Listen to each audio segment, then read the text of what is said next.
Hello, everyone, and welcome to another edition of Revenue and Healthcare Innovation Series. I'm Dan Murdoch. I'm part of the leadership team here at Adonis, and it is my honor and privilege to introduce our guest today, Tony Ambrozie, Senior Vice President and Chief Digital and Information Officer at Baptist Health South Florida.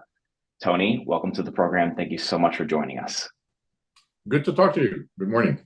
Amazing. And who I might add was recently named to the Becker's top 35 hospital and health system chief digital officers to know. So suffice to say, Tony is a big deal. Okay. So we're so privileged to be able to host you.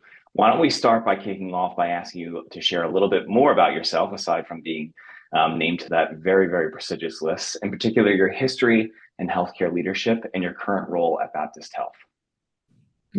Thank you. So first of all, about that list, put things into perspective. I am first on the list, but solely for the advantage of my first letter of my last name, right? So that's why, no other reason. There are others on that list that probably are more prestigious than I am. So I guess after all those years in school, when you're you're the one that says that the teacher says, okay, where's the homework? Let's see the homework. And then when they don't get to go to Z, well, for all those times, I'm getting now the benefits of my first name. So there you go, for the record. Wonderful, wonderful. And then tell us a little bit about what you're doing at Baptist Health now. You obviously have a very important role. What is that encompassing of? Well, I joined 2.5 years ago with the focus specifically on digital transformation, digital and data transformation. But Baptist has had a vision, and the leadership and the board, a vision for digital transformation as being something very important for the future of the system. To put in the context, Baptist Health South Florida is the largest nonprofit in South Florida, healthcare, and we have been here in this community, or communities, I should say, for almost or more than 60 years. And so it's a well-known and beloved name and brand. So I came, as I said, to focus on digital. I also own all the technology and the technology systems, and there are a lot of them across all the hospitals and elsewhere. So that's and part of the fact that the focus has been obviously on the consumer focus. How do we, as healthcare systems, focus on consumer and consumer experiences? I would like to talk about experiences. Digital is not about technology. Yes, you have to have the technology to support, but at the end of the day is what the consumer experiences with our product. And so my background in prestigious consumer, very, very consumer obsessed, I should say, companies was a major factor for Baptist inviting me to join them. Certainly. And the patient is the North Star, right? In terms of the individual and individuals that you want to focus on delivering a best-in-class experience for. Looking at the big picture, what, in your opinion, are some of the biggest challenges healthcare and hospital systems are looking to solve in 2023 and beyond? Is it about fixing the patient experience, or does it go beyond that, in your opinion? Well, of course, healthcare in general, and this is obviously here in the United States, but elsewhere, has lagged behind other industries in terms of digital, in terms of technology, in terms of automation, for a number of reasons that I talked about elsewhere. So for us, and I would say for healthcare systems in general, this is about catching up with where the rest of the world is in terms of technology and digital experiences. And so that would be the first thing. We started 2 years ago or more, but this is an ongoing. Walt Disney said, Disneyland is never finished. Well, guess what? These products are never finished, but we need to get to where consumers, you and I, that is the patients, expect the interactions to be and to be like, frankly. And now, in addition to that, there is an evolution, and there are all sorts of interesting, quote unquote, interesting happening in the industry, where there is, obviously the pandemic was super impactful, but also the last year or two of inflation, the supply chain challenges, and an evolution of where healthcare or caring for individuals need to go beyond what the traditional model has been. So it's a combination of, we need to look at the future and start feeling for the future while catching up, from the past. Of course, what we do in the catching up is going to help us for the future, but it's not the only thing. Undoubtedly. And to cite a quote from an article you recently were published in, we know great digital experiences when we see them, but creating them is very difficult, right? So what in your experience is required, right? That is true. And I think there's a quote, and I'll quote from memory, from Don Norman. And that basically says the good experiences you don't notice, the bad experiences you will notice. And so, yes. Yeah, and so in your opinion, what's required to manufacture and deploy such change, right? If the very difficult thing is, of course, in front of you, what are the steps that you should approach in order to create a great digital experience in particular? I think it's actually pretty simple to explain, I think, which is you have to have a maniacal focus on what the buyer, the customer, the consumer, the patient, whatever that person may be, sees, feels, experiences, and how well it works. So this is not just about good-looking experiences, although those are important, because we tend to be a more understanding of things that don't work as well if they're nice looking, but that wears thin quickly.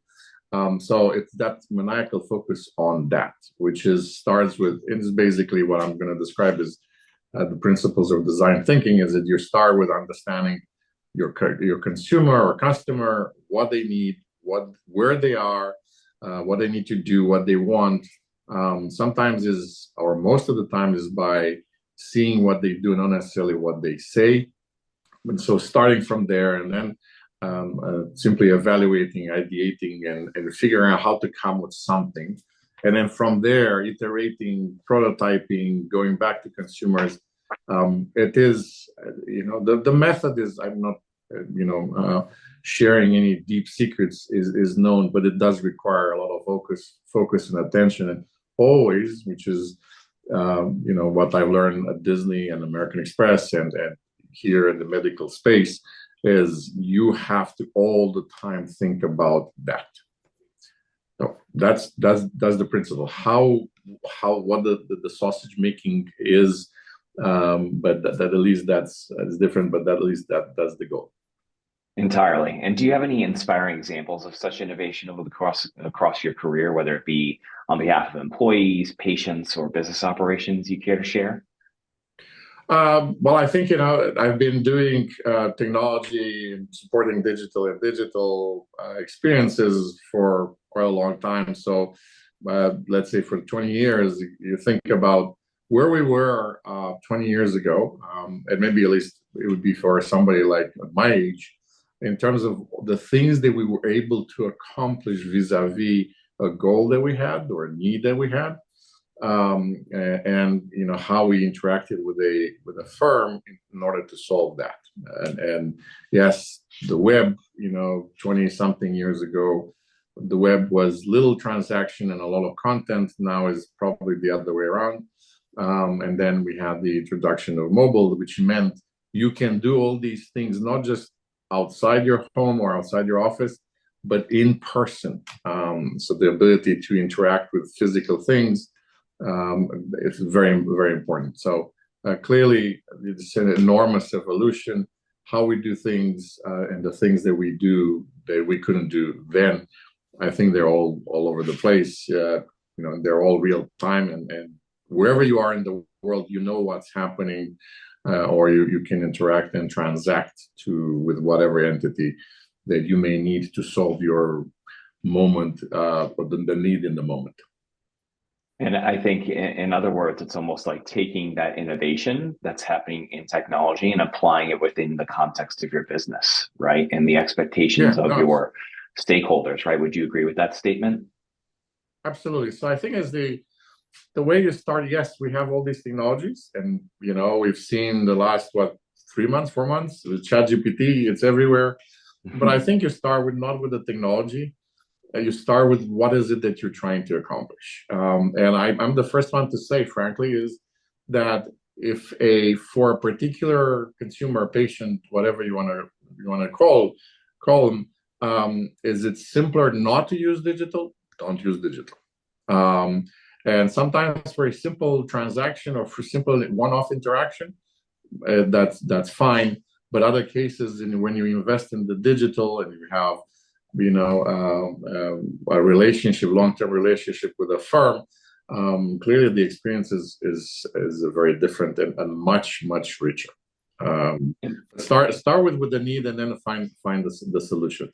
How complex the solution needs to be, at least from the consumer perspective, has to be as simple as possible.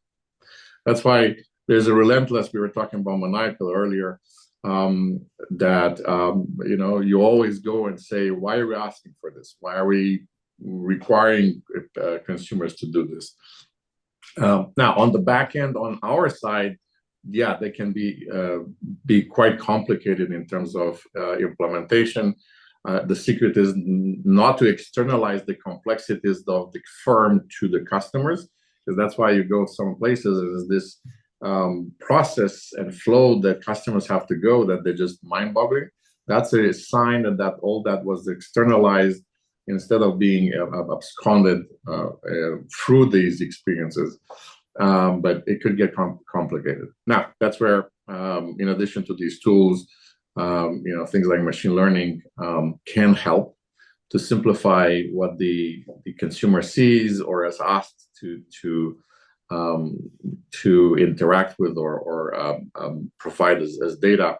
The more intelligent through machine learning the experiences can be, the simpler it is for consumers. And don't ask the consumer, the patient, the same questions 50 times when very likely either things have not changed. Statistically speaking, probabilistically speaking, no, we don't change addresses every month. We don't even change insurances every month. But and for those things that do change, maybe we can validate that for them behind the scenes. Precisely. And I think there's it's the elephant in the room to a degree, right? There's a lot of skepticism around the topic of AI and machine learning, as you were mentioning before.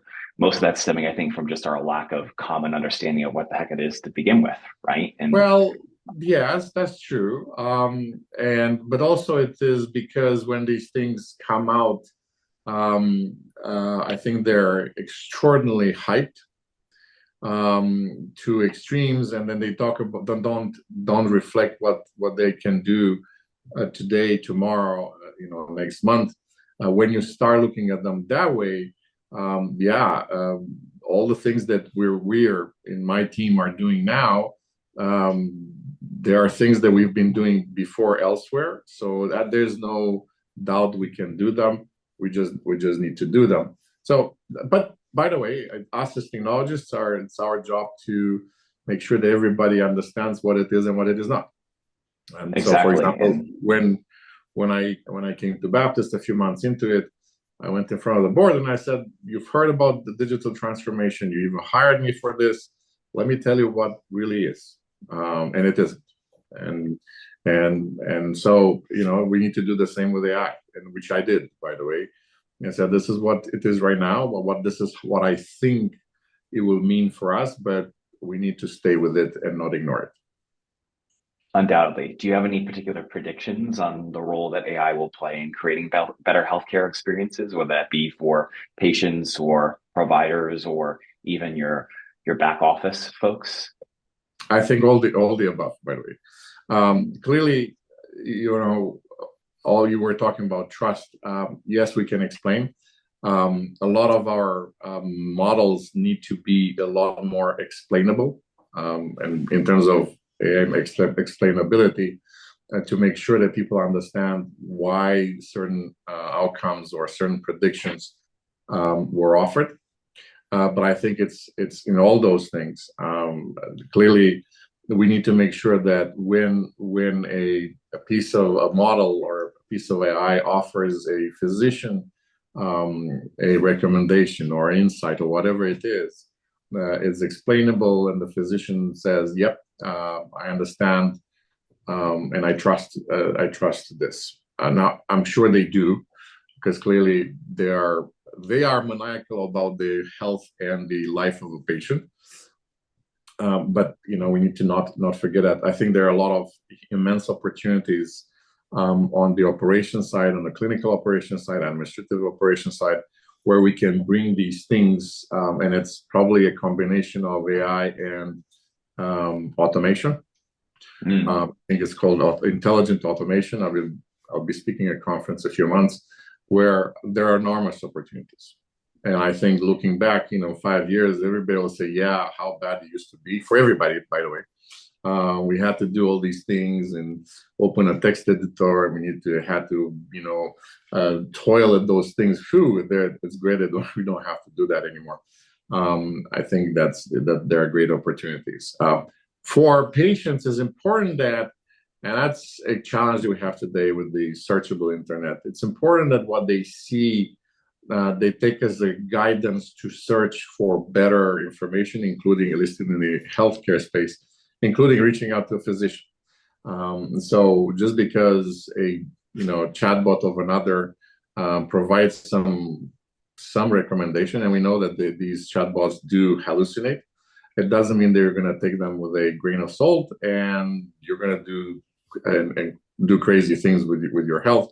It's just that very likely they will give you enough indication that you probably need to talk to a human. Now that human may in their own turn use AI, but they have enough the specialization and the training and the education and the experience to make sure that that AI is accurate.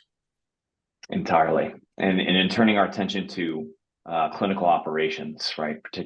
Particularly revenue cycle management, which by all appearances is one of the more common operational spots for healthcare providers and hospitals and healthcare systems.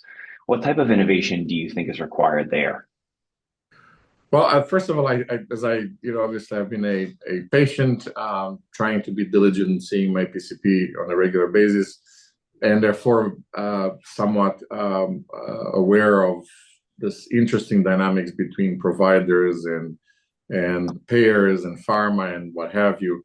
But it was hard for me to comprehend how big of an incredible challenge, I would say insanity, this is, that folks in the hospitals and the providers have had to deal with through this model. So I think there are enormous opportunities here for us to go from, whether you call it AI, whether you call it automation, whether it's a combination of both, very likely, to somehow make that much simpler in terms of validating insurances, verifying eligibility, maybe pre-auth, submission of claims, and so for that entire process to become a lot more streamlined, I think there's just tremendous opportunities. So I think that's where we will see things. Once they mature, we will see things that will help both us providers and payers, or in order to provide the consumers, our patients, even better experiences. Undoubtedly, I think improving the integrity of that system ultimately allows you guys to deliver better care, right? Ultimately down the line, right? If you can solve for the challenges in revenue cycle management, you can create predictability, right, within revenue collection, and that being the gasoline to the engine that provides amazing patient experience and care. That's certainly something we share in common in terms of vision. And I think the physicians will do what it needs to be done for the health and, frankly, sometimes the life of a patient. I don't think that they need to worry what the details of what they need to say about what they did, or how to describe in system terms, in order to, and that being a distraction, um, um, from minding the patient, and everything else somehow has to come with what has been done, not how a physician had to spend time um, uh, selecting quirky codes in a EMR. Totally. And we recently forged a partnership with you all, and we're very excited to get things started. I'd love to hear from your perspective. What challenges do you anticipate Adonis to help you overcome, particularly in revenue cycle management? Well, so I think, first of all, and again, we started with from the consumer space, and what I'm hoping that we will be able to solve is starting with the most basic ones. Insurance verification. Have I provided the hospital or the doctor the life insurance? Now, for impractical people like myself, in these matters, very likely in my pocket I have a card that's probably old, and so more than once I found myself in a doctor's office with the wrong card. Then as they call to my wife and say, no, that's not what it is. Okay, fine. So starting with a very basic, when something is provided, clearly the validation, does this patient indeed has this insurance? Just as simple as that. That helps them, the patients, and provides them reminders. And maybe when a insurance has been changed from one year to the other, is a quick reminder, hey, can you tell us what it is, what the new one is, and so on and so forth. But I think, as I said, is more sophisticated, and in ways that the patient knows that that's not a problem. Them knowing that that's not a challenge they need to worry about. By the way, when you have a medical condition and you need to go and solve it, that's the absolute wrong time to worry about the system. Do I have what I need? Where is it? All that needs to disappear. And we made it disappear, things like that, equivalent in other industry. And so, you show up, think about Amazon Go. You just show up there with the app and that's it. You don't have to worry about a number of things. Obviously, you need to worry about your wallet, but a lot of the other stuff is simplified. It should be the same here. And if I can do verification, validation, and those are going to be very, very good things. Clearly, on our side, not having humans do that churn, and that's an immense benefit. But that's just the beginning. And so we talked about earlier is how do we get into more complex, and how do we build the charges and how they're submitted to insurance companies, and in ways that are a lot more automated and more intelligent on both sides. So there isn't what did you mean when you submitted that form? Is it that really that, or is it not that? And that all that is, it's just can be automated. I can assure you, from my days in the financial industry, those are the things that we can do in software contracts. So we feel the exact same way, of course, right? With the potential of automation, it's just a simple solution with a very powerful outcome attached, right? And you mentioned earlier some of the best forms of innovation are the ones you don't experience at all, and I think this is a prime example of that. So anyway, I know we're at time, and of course we're so privileged to have the opportunity to speak with you, Tony. Are there any closing thoughts or predictions that you have for innovation broadly? I think we're going to see a lot more, which is a good thing. We need to make sure that we focus it in the right places.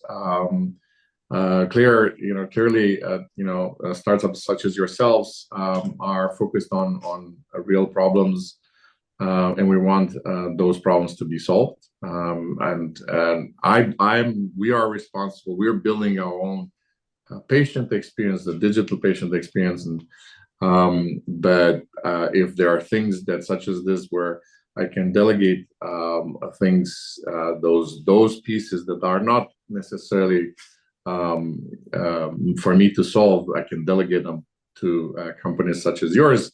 Then I can innovate on my own on our side for more and more interesting things. So that's. But I think we're going to see a lot more. Clearly, we're catching up with, as I said, with the digital with the rest of the world, the rest of the world experiences, I should say.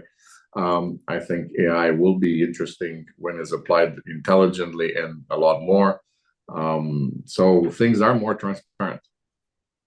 The future is undeniably bright. There's no doubt. And thanks to Yeah, leaders such as yourselves, Tony, it's going to be possible. Yeah, I want my next generation or 2 years from now, my app say that I don't even have to take the phone out from my pocket. I just show up and everything is happening, and that would be wonderful.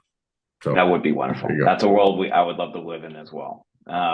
Tony, thank you so much for joining us today, and again for taking the time to talk about all of the innovation and the path that you're forging at Baptist Health. It's truly inspirational.